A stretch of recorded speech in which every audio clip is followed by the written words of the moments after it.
So EPA regulations allow for a Tier 4 final certified engine to run. Now, there's a lot of caveats, but more or less unencumbered for the amount of time that you want that engine to run.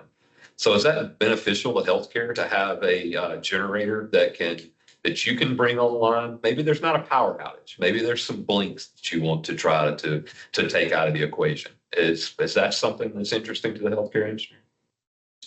Well, I mean, I'll take the first stab at this, but from my in South Florida, we have well, and FP&L, please don't take this bad.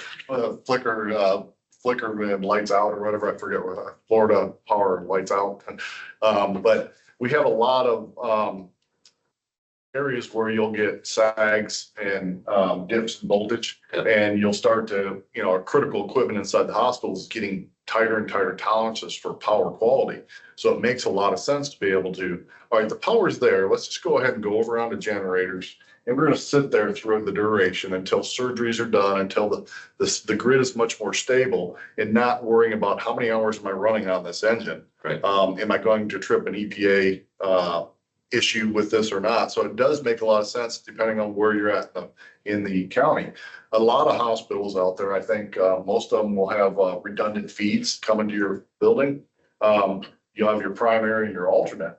If you're on your primary, generally those are going to be more stable. But if you go to your alternate feed because the power service is working on their primary feed, now you have a lot of residential loads, you have a lot of tree issues and things like that. You start getting a lot of blinks and power, and it really will bring our surgeries to a stop because of the sensitivity of the equipment. So it makes a lot of sense to be able to be a Tier 4 final and run those engines without worry. At least in my case. Yeah, absolutely, I agree. That's probably the biggest thing. I think in the last 12 years, there were at least 3 occurrences where the local utility was having issue with the lights blinking coming off and on. And the operating room's in a panic. They're calling out what's going on. Should we stop? Can we start? What do we do? And we just went over on generator power and just stayed there all day until the local utility said, we're okay now, regardless of what the issue is. Right.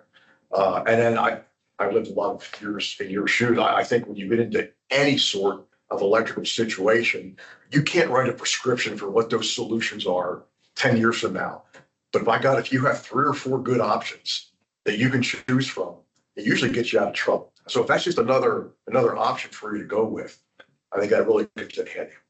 So you could be double dipping, maybe triple dipping here, right? Is that, okay, I'm taking a substantial reduction in greenhouse gas emission by going to a Tier 4 final engine first off. Then if I want to run that on renewable fuel, I'm taking another step to where my reporting of those emissions is really going in the right direction, making your board happy, making the owners of your healthcare system happy. Right? So, absolutely. Yeah.